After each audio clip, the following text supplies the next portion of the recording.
श्री गणेशाय नमः। श्री शिवाय नमस्तोभ्यम। उमा संहिता।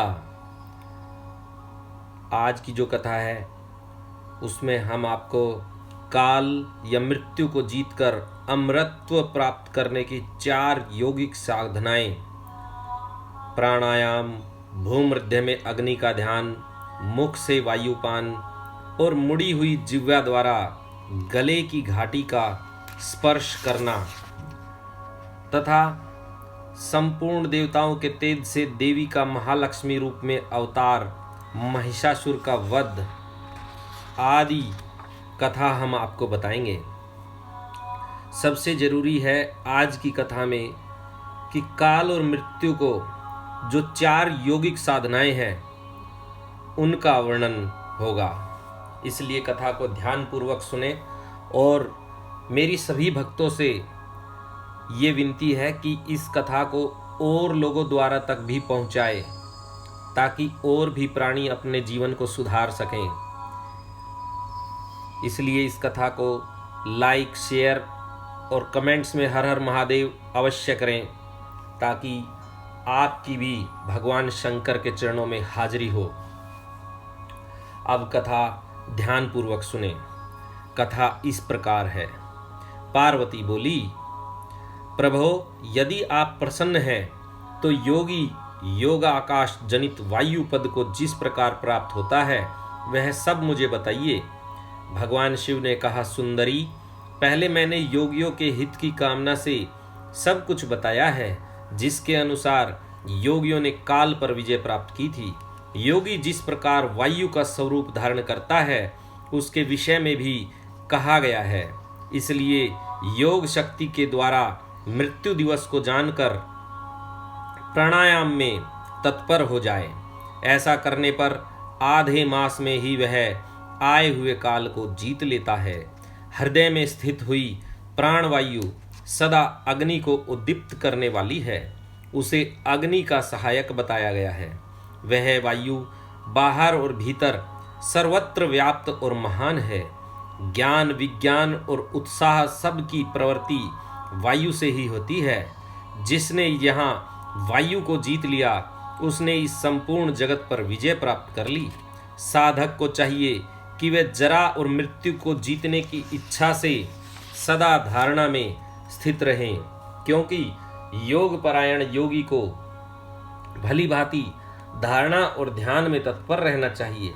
जैसे लोहार मुख से धोकनी को फूंक फूंक कर उस वायु के द्वारा अपने सब कार्य को सिद्ध करता है, उसी प्रकार योगी को प्राणायाम का अभ्यास करना चाहिए।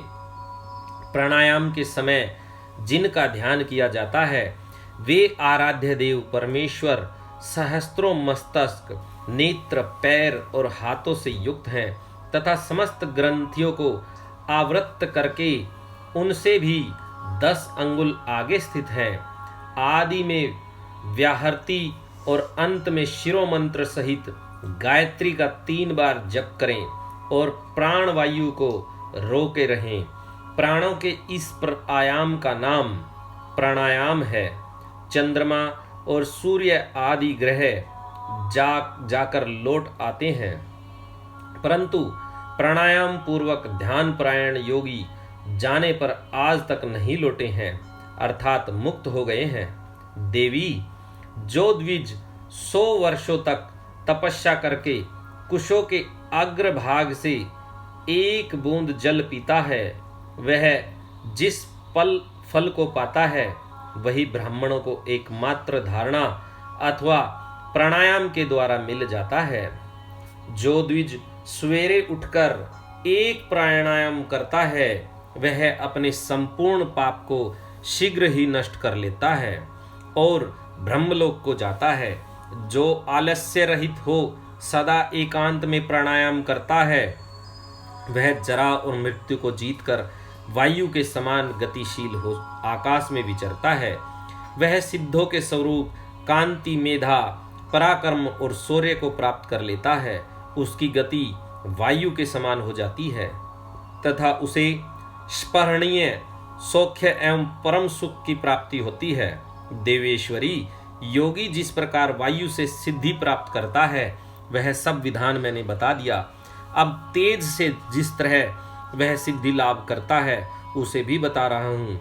जहाँ दूसरे लोगों की बातचीत का कोलाहल न पहुँचता हो, ऐसे शांत एकांत स्थान में अपने सुखद आसन पर बैठकर चंद्रमा और सूर्य, वाम और दक्षिण नेत्र की कांति से प्रकाशित मध्यवर्ती देश भूमध्य भाग में जो अग्नि का तेज अव्यक्त रूप से प्रकाशित होता है, उसे आलस्य रहित योगी दीपक रहित अंधकारपूर्ण स्थान में चिंतन करने पर निश्चय ही देख सकता है, इसमें संशय नहीं है। योगी हाथ की उंगलियों से यत्न पूर्वक दोनों नेत्रों को कुछ कुछ दबाए और उनके तारों को देखता हुआ एकाग्रचित्त से आधे मुहूर्त तक उन्हीं का चिंतन करे। तदंतर अंधकार में भी ध्यान करने पर वह उस ईश्वरीय ज्योति को देख सकता है। वह ज्योति सफेद, लाल, पीली, काली तथा इंद्रधनुष के समान रंग वाली होती है। भौहों के बीच में ललाटवर्ती बाल सूर्य के समान तेज वाले उन अग्निदेव का साक्षात्कार करके योगी इच्छा अनुसार रूप धारण करने वाला हो जाता है तथा मनोवांछित शरीर धारण करके क्रीड़ा करता है। वह योगी कारण तत्व को शांत करके उसमें आविष्ट होना, दूसरे के शरीर में प्रवेश करना, अणिमा आदि गुणों को पा लेता है। मन से ही जब सब कुछ देखना, दूर की बातों को सुनना और जानना, अदृश्य हो जाना, बहुत से रूप धारण कर लेना तथा आकाश में विचरना इत्यादि सिद्धियों को निरंतर अभ्यास के प्रभाव से प्राप्त कर लेता है। जो अंधकार से परे और सूर्य के समान तेजस्वी हैं, उसी इस महान ज्योतिर्मय पुरुष परमात्मा को मैं जानता हूँ। उन्हीं को जानकर मनुष्य काल या मृत्यु को लांघ जाता है। मोक्ष के लिए इसके सिवा दूसरा कोई मार्ग नहीं है। देवी, इस प्रकार मैंने तुमसे तेजस्सुत्व के चिंतन की उत्तम विधि का वर्णन किया है, जिससे योगी काल पर विजय पाकर अमृतत्व को प्राप्त कर लेता है। देवी, अब पुनः दूसरा श्रेष्ठ उपाय बताता हूँ, जिससे मनुष्य की मृत्यु नहीं होती। देवी, ध्यान करने वाले योगियों की चौथी गति साधना बताई जाती है। योगी अपने चित्त को वश में करके यथा योग्य स्थान में सुखद आसन पर बैठे, वह शरीर को ऊंचा करके अंजलि बांधकर चोंच की सी आकृति वाले मुख के द्वारा धीरे धीरे वायु का पान करे। ऐसा करने से क्षण भर में तालू के भीतर स्थित जीवनदायी जल की बूंदें टपकने लगती है। उन बूंदों को वायु के द्वारा लेकर सूंघे। वह शीतल जल अमृत स्वरूप है। जो योगी उसे प्रतिदिन पीता है वह कभी मृत्यु के अधीन नहीं होता। उसे भूख प्यास नहीं लगती। उसका शरीर दिव्य और तेज महान हो जाता है। वह बल में हाथी और वेग में घोड़े की समानता करता है। उसकी दृष्टि गरुड़ के समान तेज हो जाती है और उसे दूर की भी बातें सुनाई देने लगती है। उसके केश काले काले और घुंघराले हो जाते हैं तथा अंग कांति गंधर्व एवं विद्याधरों की समानता करती है। वह मनुष्य देवताओं के वर्ष से 100 वर्षों तक जीवित रहता है तथा अपनी उत्तम बुद्धि के द्वारा बृहस्पति के तुल्य हो जाता है।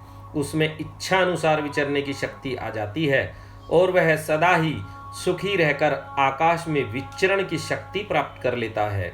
वरानने, अब मृत्यु पर विजय पाने की पुनः दूसरी विधि बता रहा हूँ, जिसे देवताओं ने भी प्रयत्न पूर्वक छिपा रखा है। तुम उसे सुनो। योगी पुरुष अपनी जिह्वा को मोड़कर तालू में लगाने का प्रयत्न करे। कुछ काल तक ऐसा करने से वह कर्म से लंबी होकर गले की घाटी तक पहुंच जाती है। तदंतर जब जिह्वा से गले की घाटी सटती है तब शीतल सुधा का स्त्राव करती है। उस सुधा को जो योगी सदा पीता है वह अमृतत्व को प्राप्त होता है।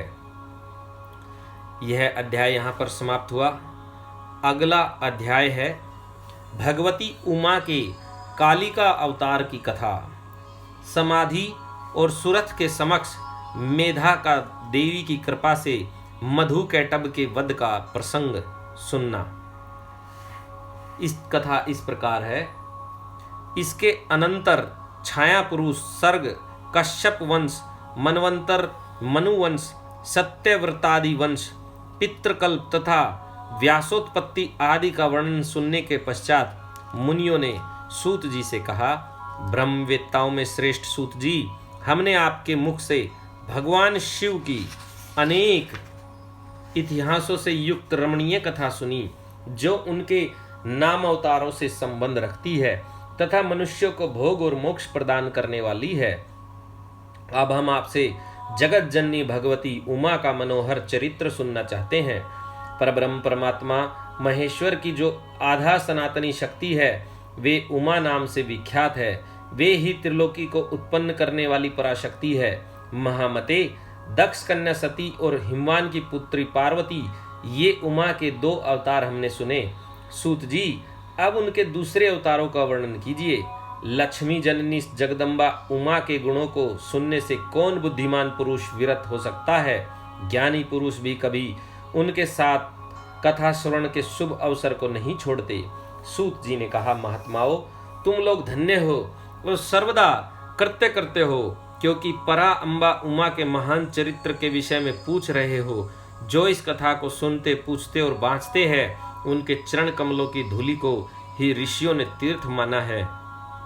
जिनका चित्त परम संवित स्वरूपा श्री उमा देवी के चिंतन में लीन है, वे पुरुष धन्य हैं, कृत्य करते हैं। उनकी माता और कुल भी धन्य हैं। जो समस्त कारणों की भी कारणारूपा देवेश्वरी उमा की स्तुति नहीं करते, वे माया के गुणों से मोहित तथा भाग्यहीन है, इसमें संशय नहीं है। जो करुणासर की सिंधु स्वरूपा महादेवी का भजन नहीं करते, वे संसार रूपी घोर अंधकूप में पड़ते हैं। जो देवी उमा को छोड़कर दूसरे देवी देवताओं की शरण लेता है, वह मानो गंगा जी को छोड़कर प्यास बुझाने के लिए मरुस्थल के जलाशय के पास जाता है। जिनके स्मरण मात्र से धर्म आदि चारों पुरुषार्थों की अनायास प्राप्ति होती है, उन देवी उमा की आराधना कौन श्रेष्ठ पुरुष छोड़ सकता है? पूर्व काल में महामना सुरथ ने महर्षि मेधा से यही बात पूछी थी। उस समय मेधा ने जो उत्तर दिया, मैं वही बता रहा हूं, तुम लोग सुनो। पहले स्वारोचिष मनवंतर में विरथ नामक से प्रसिद्ध एक राजा हो गए थे। उनके पुत्र सुरथ हुए, जो महान बल और पराक्रम से संपन्न थे। वे दान निपुण, सत्यवादी, स्वधर्म कुशल विद्वान, देवी भक्त, दया सागर तथा प्रजाजनों का भली भांति पालन करने वाले थे। इंद्र के समान तेजस्वी राजा सुरथ के पृथ्वी पर शासन करते समय 9 ऐसे राजा हुए, जो उनके हाथ से भूमंडल का राज्य छीन लेने के प्रयत्न में लगे थे। उन्होंने भूपाल सुरथ की राजधानी कोलापुरी को चारों ओर से घेर लिया। उनके साथ राजा का बड़ा भयानक युद्ध हुआ। उनके शत्रुगण बड़े प्रबल थे, अतः युद्ध में भूपाल सुरथ की पराजय हुई। शत्रुओं ने सारा राज्य अपने अधिकार में करके सुरथ को कोल्हापुरी से निकाल दिया। राजा अपनी दूसरी पुरी में आए और वहां मंत्रियों के साथ रहकर राज्य करने लगे, परंतु प्रबल विपक्षियों ने वहां भी आक्रमण करके उन्हें पराजित कर दिया। देव योग से राजा के मंत्री आदि गण भी उनके शत्रु बन बैठे और खजाने में जो धन संचित था, वह सब उन विरोधी मंत्री आदि ने अपने हाथ में कर लिया। तब राजा सुरथ शिकार के बहाने अकेले ही घोड़े पर सवार हो नगर से बाहर निकले और गहन वन में चले गए। वहां इधर उधर घूमते हुए राजा ने एक श्रेष्ठ मुनि का आश्रम देखा, जो चारों ओर फूलों के बगीचों लगे होने से बड़ी शोभा पा रहा था। वहां वेद मंत्रों की ध्वनि गूंज रही थी। सब जीव जंतु शांत भाव से रहते थे। मुनि के शिष्यों, प्रशिष्यों तथा उनके भी शिष्यों ने उस आश्रम को सब ओर से घेर रखा था। महामते, विप्रवर मेधा के प्रभाव से उस आश्रम में महाबली व्याघ्र आदि अल्प शक्ति वाले गो आदि पशुओं को पीड़ा नहीं देते थे। वहां जाने पर मुनीश्वर मेधा ने मीठे वचन, भोजन और आसन द्वारा उन परम दयालु विद्वान नरेश का आदर सत्कार किया। एक दिन राजा सुरथ बहुत ही चिंतित तथा मोह के वशीभूत होकर अनेक प्रकार से विचार कर रहे थे। इतने में ही वहां एक वेश्या आ पहुंचा। राजा ने उससे पूछा, भैया तुम कौन हो और किस लिए यहाँ आए हो? क्या कारण है कि दुखी दिखाई दे रहे हो? यह मुझे बताओ। राजा के मुख से यह मधुर वचन सुनकर वेश्य प्रवर समाधि ने दोनों नेत्रों से आंसू बहाते हुए प्रेम और नम्रता पूर्वक वाणी से इस प्रकार उत्तर दिया। वेश्य बोला, राजन मैं वेश्य हूँ, मेरा नाम समाधि है, मैं धनी के कुल में उत्पन्न हुआ हूँ, परंतु मेरे पुत्रों और स्त्री आदि ने धन के लोभ से मुझे घर से निकाल दिया है। अतः अपने प्रारब्ध कर्म से दुखी हो मैं वन में चला आया हूँ। करुणा सागर प्रभो, यहाँ आकर मैं पुत्रों पौत्रों पत्नी भाई भतीजे तथा अन्य सुहृदों का कुशल समाचार नहीं जान पाता। राजा बोले, जिन दुराचारी तथा धन के लोभी पुत्र आदि ने तुम्हें निकाल दिया है, उन्हीं के प्रति मूर्ख जीव की भांति तुम प्रेम क्यों करते हो? वेश्य ने कहा, राजन आपने उत्तम बात कही है, आपकी वाणी सार गर्भित है, तथापि स्नेह पाश से बंधा हुआ मेरा मन अत्यंत मोह को प्राप्त हो रहा है। इस तरह मोह से व्याकुल हुए वेश्य और राजा दोनों मुनिवर मेधा के पास गए। वेश्य सहित राजा ने हाथ जोड़कर मुनि को प्रणाम किया और इस प्रकार कहा, भगवन आप हम दोनों के मोहपाश को काट दीजिए। मुझे राज्य लक्ष्मी ने छोड़ दिया और मैंने गहन वन की शरण ली, तथापि राज्य छिन जाने के कारण मुझे संतोष नहीं है, और यह वेश्य है जिसे स्त्री आदि स्वजनों ने घर से निकाल दिया है, तथापि उनकी ओर से इसकी ममता दूर नहीं हो रही है। इसका क्या कारण है बताइए? समझदार होने पर भी हम दोनों का मन मोह से व्याकुल हो गया, यह तो बड़ी भारी मूर्खता है। ऋषि बोले, राजन सनातन शक्ति स्वरूपा जगदम्बा महामाया कही गई है, वे ही सबके मन को खींचकर मोह में डाल देती है। प्रभो, उनकी माया से मोहित होने के कारण ब्रह्मा आदि समस्त देवता भी परम तत्व को नहीं जान पाते, फिर मनुष्यों की तो बात ही क्या है। वे परमेश्वरी ही रज सत्व और तम इन तीनों गुणों का आश्रय ले समयानुसार संपूर्ण विश्व की सृष्टि पालन और संहार करती है। नृपश्रेष्ठ, जिसके ऊपर वे इच्छानुसार रूप धारण करने वाली वरदायिनी जगदम्बा प्रसन्न होती है, वही मोह के घेरे को लांग पाता है। राजा ने पूछा, मुने जो सबको मोहित करती है वे देवी महामाया कौन है और किस प्रकार उनका प्रादुर्भाव हुआ है, यह कृपया करके मुझे बताइए। ऋषि बोले, जब सारा जगत एकारणव के जल में निमग्न था और योगेश्वर भगवान केशव शेष की शैया बिछाकर योग निद्रा का आश्रय ले शयन कर रहे थे, उन्हीं दिनों भगवान विष्णु के कानों के मल से दो असुर उत्पन्न हुए, जो भूतल पर मधु और कैटब के नाम से विख्यात है। वे दोनों विशालकाय घोर असुर प्रलय काल के सूर्य की भांति तेजस्वी थे। उनके जबड़े बहुत बड़े थे, उनके मुख दाढ़ों के कारण ऐसे विकराल दिखाई देते थे मानो वे संपूर्ण जगत को खा जाने के लिए उद्यत हों। उन दोनों ने भगवान विष्णु की नाभि से प्रकट हुए कमल पर के ऊपर विराजमान ब्रह्मा को देखकर पूछा, अरे तू कौन है? ऐसा कहते हुए वे उन्हें मार डालने के लिए उद्यत हो गए। ब्रह्मा जी ने देखा ये दोनों दैत्य आक्रमण करना चाहते हैं और भगवान जनार्दन समुद्र के जल में सो रहे हैं। तब उन्होंने परमेश्वरी का सत्वन किया और उनसे प्रार्थना की, अंबिके तुम इन दोनों दुर्जय असुरों को मोहित करो और अजन्मा भगवान नारायण को जगा दो।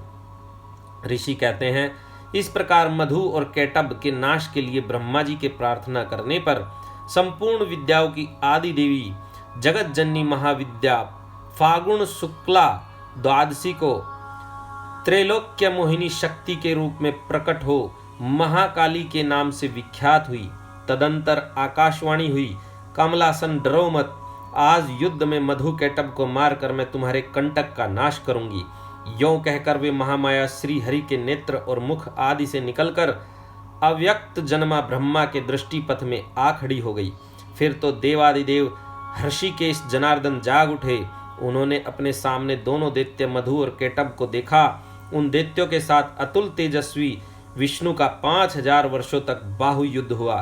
तब महामाया के प्रभाव से मोहित हुए उन श्रेष्ठ दानवों ने लक्ष्मीपति से कहा, तुम हमसे मनोवांछित वर ग्रहण करो। नारायण बोले, यदि तुम लोग प्रसन्न हो तो मेरे हाथ से मारे जाओ, यही मेरा वर है, इसे दो, मैं तुम दोनों से दूसरा वर नहीं मांगता। ऋषि कहते हैं, उन असुरों ने देखा सारी पृथ्वी एकार्ण के जल में डूबी हुई है। तब वे केशव से बोले, हम दोनों को ऐसी जगह मारो जहाँ जल से भीगी हुई धरती न हो। बहुत अच्छा कहकर भगवान विष्णु ने अपना परम तेजस्वी चक्र उठाया और अपनी जांग पर उनके मस्तक रखकर काट डाला। राजन, यह कालिका की उत्पत्ति का प्रसंग कहा गया है। महामते, अब महालक्ष्मी के प्रादुर्भाव की कथा सुनो। देवी उमा निर्विकार और निराकार होकर भी देवताओं का दुख दूर करने के लिए युग युग में साकार रूप धारण करके प्रकट होती है। उनका शरीर ग्रहण उनकी इच्छा का वैभव कहा गया है। वे लीला से इसलिए प्रकट होती हैं कि भक्तजन उनके गुणों का गान करते रहे। यह अध्याय यहीं पर समाप्त हुआ। अगला अध्याय संपूर्ण देवताओं के तेज से देवी का महालक्ष्मी के रूप में अवतार और उनके द्वारा महिषासुर का वध। ऋषि कहते हैं, राजन, रंभ नाम से प्रसिद्ध एक असुर था जो दैत्य वंश का शिरोमणि माना जाता था। उससे महातेजस्वी महिष नामक दानव का जन्म हुआ था। दानवराज महिष समस्त देवताओं को युद्ध में पराजित करके देवराज इंद्र के सिंहासन पर जा बैठा और स्वर्गलोक में रहकर त्रिलोकी का राज्य करने लगा। तब पराजित हुए देवता ब्रह्मा जी की शरण में गए। ब्रह्मा जी भी उन सब को साथ ले उस स्थान पर गए जहां भगवान शिव और विष्णु विराजमान थे। वहां पहुंचकर सब देवताओं ने शिव और केशव को नमस्कार किया तथा अपना सब वृतांत यथार्थ रूप से ब्यौरेवार की कह सुनाया।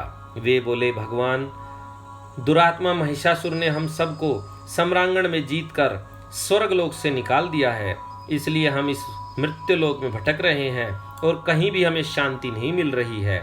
उस असुर ने इंद्र आदि देवताओं की कौन कौन सी दुर्दशा नहीं है। सूर्य, चंद्रमा, वरुण, कुबेर, यम, इंद्र, अग्नि, वायु, गंधर्व, विद्याधर और चारण, इन सब के साथ तथा अन्य लोगों के भी जो कर्तव्य कर्म है, उन सब को वह पापात्मा असुर स्वयं ही करता है। उसने दैत्य पक्ष को अभय दान कर दिया है, इसलिए हम सब देवता आपकी शरण में आए हैं। आप दोनों हमारी रक्षा करें और उस असुर के वध का उपाय शीघ्र ही सोचें, क्योंकि आप दोनों ऐसा करने में समर्थ हैं। देवताओं की यह बात सुनकर भगवान शिव और विष्णु ने अत्यंत क्रोध किया। रोष के मारे उनके नेत्र घूमने लगे।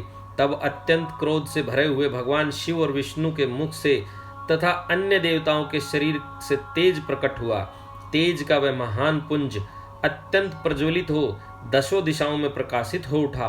दुर्गा जी के ध्यान में लगे हुए सब देवताओं ने उस तेज को प्रत्यक्ष देखा। संपूर्ण देवताओं के शरीरों से निकला हुआ वह अत्यंत भीषण तेज एक तत्व हो एक नारी के रूप में परिणत हो गया। वह नारी साक्षात महिषमर्दिनी देवी थी।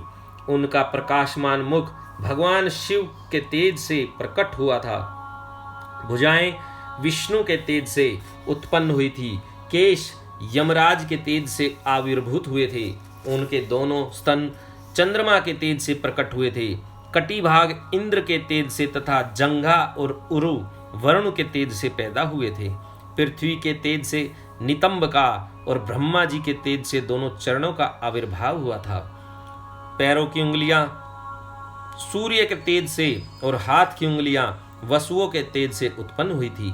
नासिका कुबेर के, दांत प्रजापति के, तीनों नेत्र अग्नि के, दोनों भौहें साध्यगण के, दोनों कान वायु के तथा अन्य देवताओं के तेज से प्रकट हुए थे।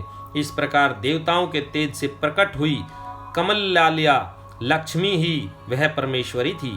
संपूर्ण देवताओं की तेजो राशि से प्रकट हुई उन देवी को देखकर सब देवताओं को बड़ा हर्ष प्राप्त हुआ, परंतु उनके पास कोई अस्त्र नहीं था। यह देख ब्रह्मा आदि देवेश्वरों ने शिवा देवी को अस्त्र शस्त्र से संपन्न कराने का विचार किया। तब महेश्वर ने महेश्वरी को शूल समर्पित किया। भगवान विष्णु ने चक्र, वरुण ने पाश, अग्निदेव ने शक्ति, वायु देवता ने धनुष तथा बाणों से भरे 2 तरकस और शचीपति इंद्र ने वज्र एवं घंटा प्रदान किए।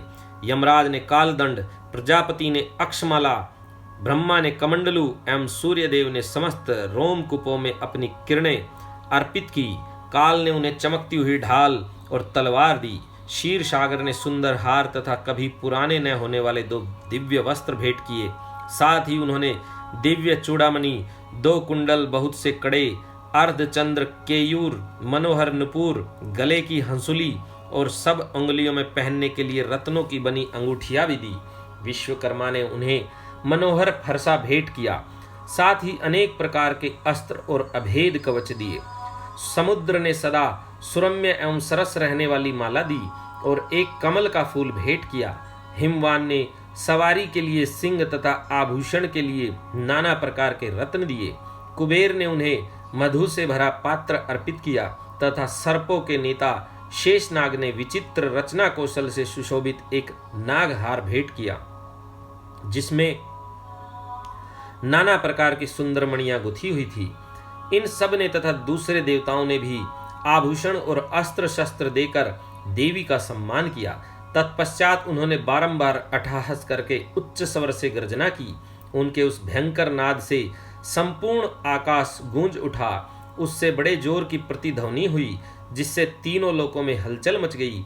चारों समुद्रों ने अपनी मर्यादा छोड़ दी, पृथ्वी डोलने लगी। उस समय महिषासुर से पीड़ित हुए देवताओं ने देवी की जय जयकार की।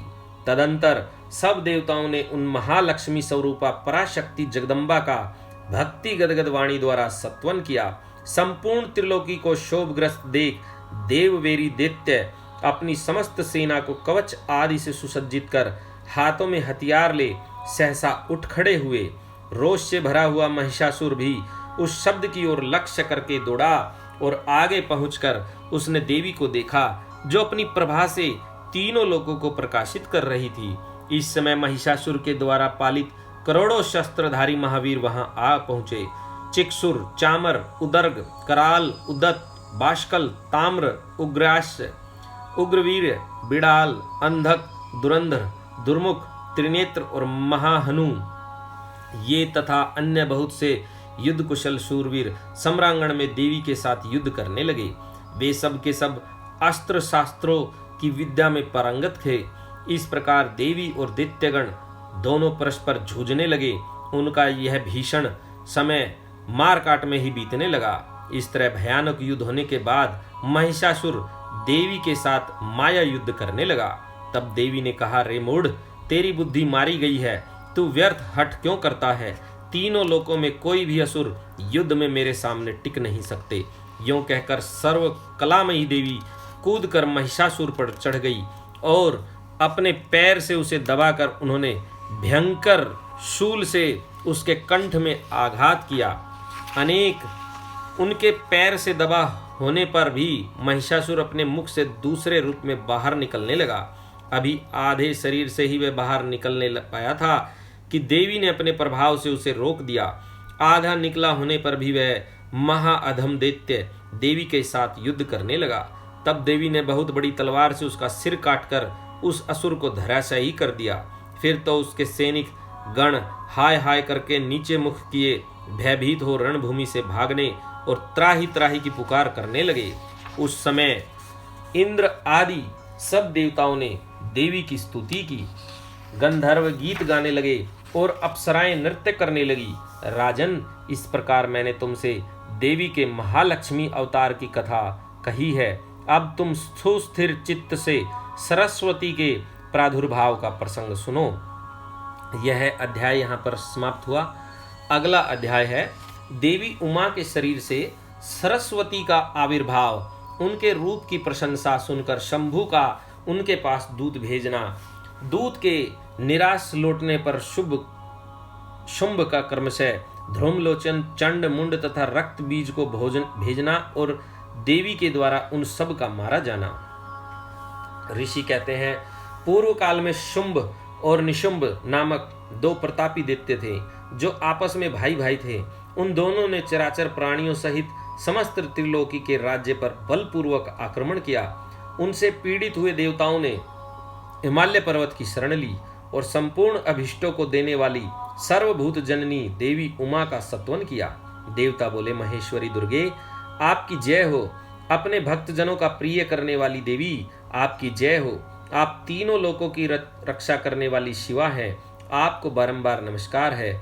आप ही मोक्ष प्रदान करने वाली परा अम्बा है, आपको बारंबार नमस्कार है। आप समस्त संसार की उत्पत्ति, स्थिति और संहार करने वाली है, आपको नमस्कार है। कालिका और तारा रूप धारण करने वाली देवी, आपको नमस्कार है। छिन्नमस्ता, आपका ही स्वरूप है, आप ही श्री विद्या हैं, आपको नमस्कार है। भुवनेश्वरी, आपको नमस्कार है। भैरव रूपिणी आपको नमस्कार है।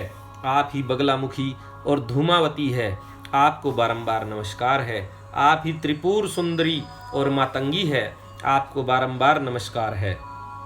अजिता, विजया, जया, मंगला और विलासिनी, ये सभी आपके ही विभिन्न रूपों की संज्ञाएं हैं। इन सभी रूपों में आपको नमस्कार है। दौग्ध्री, माता अथवा कामधेनु रूप में आपको नमस्कार है।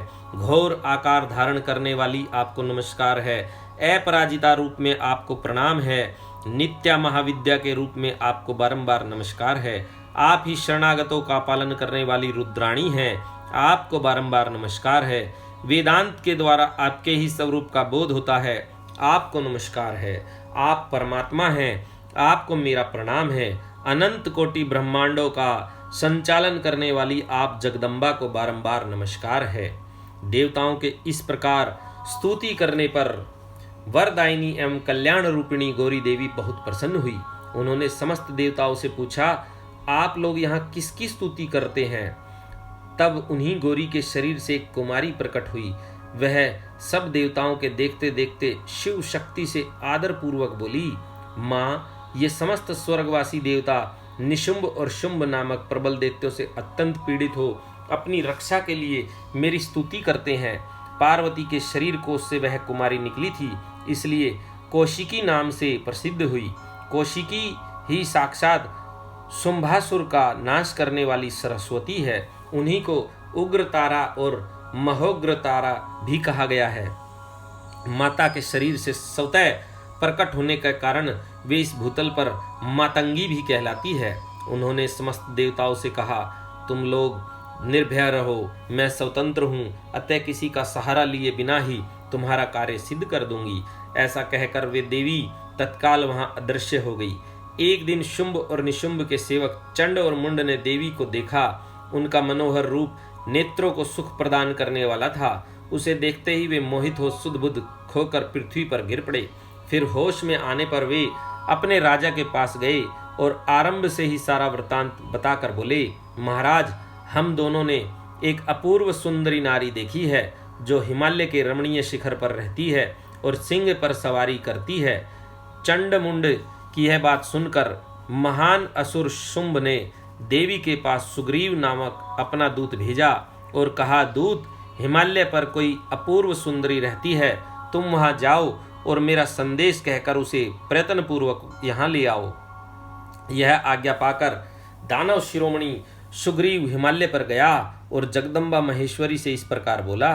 दूत ने कहा, देवी, दैत्य शुंभासुर अपने महान बल और विक्रम के लिए तीनों लोकों में विख्यात है। उसका छोटा भाई निशुंभ भी वैसा ही है। शुंभ ने मुझे तुम्हारे पास दूत बनाकर भेजा है, इसलिए मैं यहाँ आया हूँ।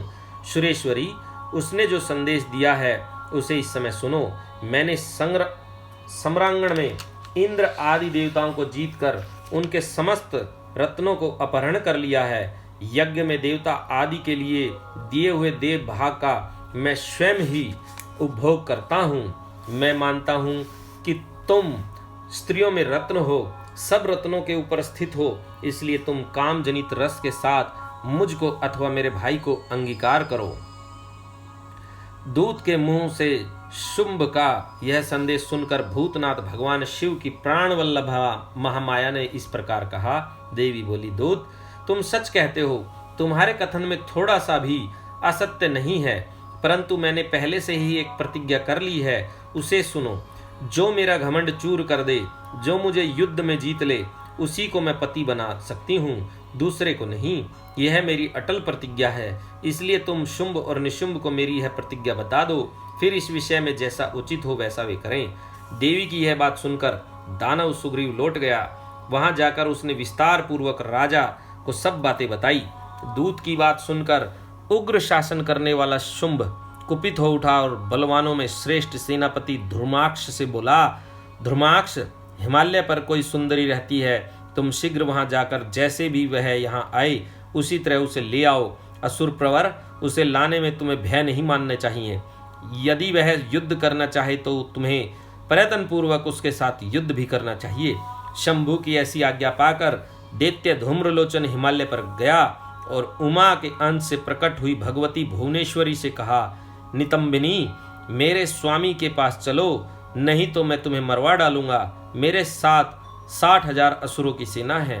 देवी बोली, वीर, तुम्हें दैत्यराज ने भेजा है, यदि मुझे मार ही डालोगे तो क्या करूंगी, परंतु युद्ध के बिना मेरा वहां जाना असंभव है, मेरी ऐसी ही मान्यता है। देवी के ऐसा कहने पर दानव धूम्रलोचन उन्हें पकड़ने के लिए दौड़ा, परंतु महेश्वरी ने हूं के उच्चारण मात्र से उसको भस्म कर दिया।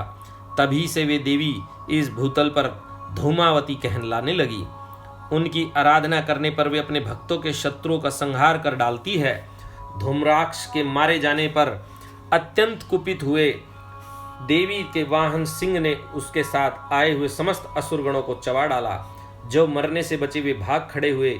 इस प्रकार देवी ने दैत्य धूम्रलोचन को मार डाला। इस समाचार को सुनकर प्रतापी शुंभ ने बड़ा क्रोध किया। वह अपने दोनों होठों को दांतों से दबाकर रह गया। उसने क्रमशः चंडमुंड तथा रक्त बीज नामक असुरों को भेजा। आज्ञा पाकर वे दैत्य उस स्थान पर गए जहां देवी विराजमान थी। अणिमा आदि सिद्धियों से सेवित तथा अपनी प्रभा से संपूर्ण दिशाओं को प्रकाशित करती हुई भगवती सिंहवाहिनी को देखकर वे श्रेष्ठ दानव वीर बोले, देवी, तुम शीघ्र ही शुंभ और निशुंभ के पास चलो, अन्यथा तुम्हें गण और वाहन सहित मरवा डालेंगे। वामे, शुंभ को अपना पति बना लो। लोकपाल आदि भी उनकी स्तुति करते हैं। शुंभ को पति बना लेने पर तुम्हें उस महान आनंद की प्राप्ति होगी जो देवताओं के लिए भी दुर्लभ है। उनकी ऐसी बात सुनकर परमेश्वरी अम्बा मुस्कुराकर सरस मधुर वाणी में बोली। देवी ने कहा, अद्वितीय महेश्वर परब्रह्म परमात्मा सर्वत्र विराजमान है, जो सदाशिव कहलाते हैं। वेद भी उनके तत्व को नहीं जानते, फिर विष्णु आदि की तो बात ही क्या है। उन्हीं सदाशिव की मैं सूक्ष्म प्रकृति हूँ, फिर दूसरे को पति कैसे बना सकती हूँ। सिंहनी कितनी ही कामातुर क्यों न हो जाए, वह गीदड़ को कभी अपना पति नहीं बनाएगी। हथिनी गधे को और बाघिन खरगोश को नहीं वरेगी। दैत्यो, तुम सब लोग झूठ बोलते हो, क्योंकि काल रूपी सर्प के फंदे में फंसे हुए हो। तुम या तो पाताल को लौट जाओ, या शक्ति हो तो युद्ध करो।